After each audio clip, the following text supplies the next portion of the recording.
Hello everyone, this is Flora from the Good Luck Lady and Wicca Workshop. So this starts our first cycle of the Lunar Restorative Cycle class. I'm going to teach it to you the way that I was taught. I thought about it for a long time. I thought, oh, I'll just send them a bunch of handouts and that type of thing. But instead, I'm going to teach it to you through video, and you may have a few handouts as we go along. I may send you some emails in between so that you can become more familiar with the moon cycle and how the moon cycle works in magic. So right now, we have just started the last quarter moon phase, which is a waning moon, which some people say it's dying away or it's falling away. In this cycle, the element of air is really active. It's in this aspect of the moon that tells us to go inside, to look deep inside ourselves and find out what it is we're going to work through in the next lunar cycle that begins with the new moon. So, what I like to do, since it has to do with knowledge and wisdom and things around insight, I like to use my divination tools. And the way I learned it, my teacher called me very early one morning and said, it's time for you to do a reading for yourself. I thought, what in the world is she talking about? And so, of course I talked to her. She says, pull out your divination tool. And at that time I had one tool. I had a set of tarot cards that I really enjoyed using, but I had not really ever thought about reading for myself. And part of what she wanted me to do was to get past the idea that I couldn't read for myself because I was too involved in my own life. I couldn't see the truth for what it was.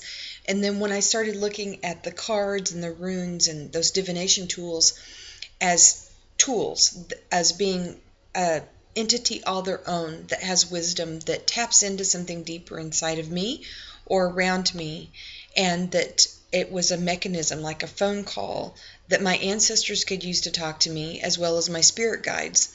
So if it's the telephone from the other side to give me information, that changed my whole perspective on using them for myself. And I had never really had a problem doing a reading for myself, but then I started to have students that said, I can't read for myself. And I thought, well, baloney. If I can do it, anybody can do it, because I had a lot of inhibitions about doing these types of things for myself. So what you want to do is start in the morning during the cycle, which would be now, and for the next 7 days. Anytime between now and then, you can start working with your own divination tool. If you've never purchased a divination tool before, it's not a big deal. You can pick one up. You can use one off the internet. That works just as well. You can use a set of playing cards.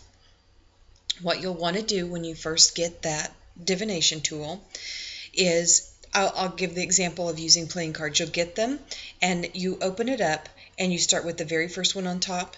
You'll have a piece of paper and you might write Joker, because I usually put the Joker on the top. You'll write your first impressions of that card, and then you move to the next one. It shouldn't take you a lot of time, and it doesn't take a whole lot of effort. You just write your first impression. Sometimes you may have no impression at all from a card. That's fine. That happens to me all the time. If you decide to buy a tarot deck, same thing. Write the title of the card, Fool, what it is, Magician, what it is, 10 of whatever, 9 of whatever. Write it down. If you decide that you want runes, draw the rune and your first impression of it, because that's what you'll pick up on as you go along, and those are the things that communicate with your spirit and what's going on inside of you. I also use affirmation cards, and I use a lot of oracle cards in my work. So whatever I feel like using for the month, that's what I use. And I sometimes will even go in and say, which one of these tools do I need this month? And then I grab it, and then I sit down to do my divination. So this is a time for looking inside, learning, getting insight. And over the next 7 days, you'll really contemplate what you've picked up on from your divination and what your mission is for the next month, what you need to focus on. It may not be connected in your mind to what your original goals were back in January. All those New Year's resolutions, it may not match up. That's okay. It's still something that's going to help you and make you a better person in the next month. Okay, so I've got my trusty tools. I've got my divination set here. I'm going to use 3 different divination sets to kind of show you what it is that I do. So I usually shuffle those cards. My first question that I ask myself is, what does my deep self need me to know? What do my ancestors need me to know for the next upcoming month? The first card I pull is the Empress.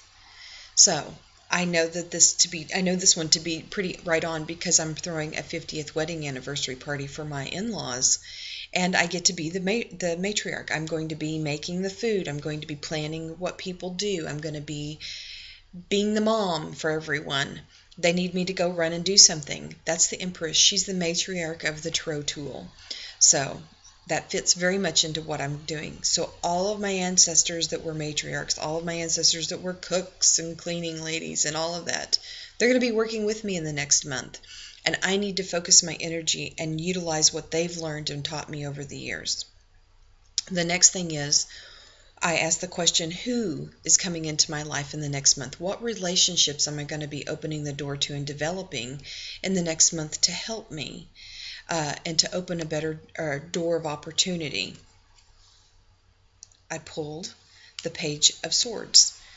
I'm likely going to have 4 or 5 female students come in the next month. That's usually what that card means to me, that I'm going to be meeting some new, young, fresh minds to work with. Love it. I can't wait. So, and I always love a new student. That's great. And I love old students too. Okay, so then I ask, what vibration am I going to be resonating with in the next month? So what is the higher vibration? Where am I heading? What veil am I piercing in the next month? I pull the 10 of Pentacles. Yay! Everybody can use a little extra money, so I'm going to be resonating with more money, but I'm also going to be resonating with abundance. That isn't just about money. It's about abundance and manifesting what you need. And I have a lot of work to do in this next month. I've got a book to finish that's been sitting and beyond percolating. The editor and I have been working on it for a while now, so I've got to finish that. I've got so many other things I need to finish up once the party's done. So that's one tool. Then I've got my runes. And the first rune is Wunjo, a party.